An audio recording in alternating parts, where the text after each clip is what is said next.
Non ce l'ha fatta Paolo Marangoni, il pensionato 67enne, colpito con un pugno sabato sera in via Alga Sottomarina, mentre usciva dall'abitazione dell'amica Daniela per andare a mangiare una pizza insieme.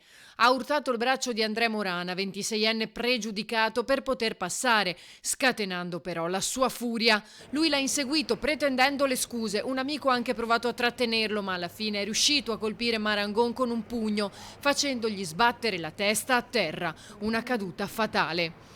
Paolo aveva gli occhi fissi e immobili, ha dichiarato l'amica, mentre provava a praticargli il massaggio cardiaco, e perdeva sangue dalla testa, mentre Morana, racconta ancora la donna, saltellava lì intorno e minacciava di non chiamare i carabinieri, altrimenti l'avrei pagata. Di lì a poco Marangone è stato portato all'ospedale, poi trasferito a Mestre, dove si è spento a distanza di poche ore.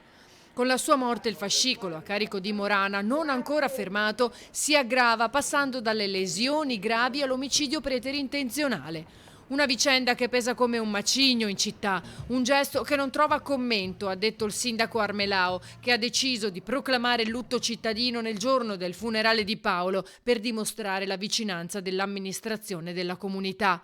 Il sindaco promette anche una valutazione insieme agli uffici comunali sul contesto nel quale è avvenuta la tragedia.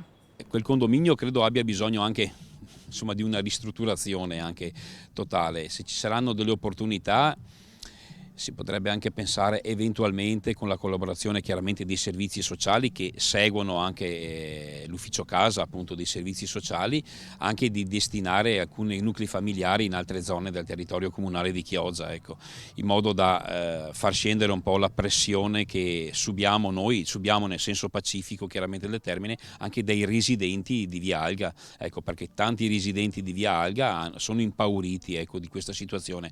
Però ripeto, è una situazione che ci troviamo, che abbiamo ereditato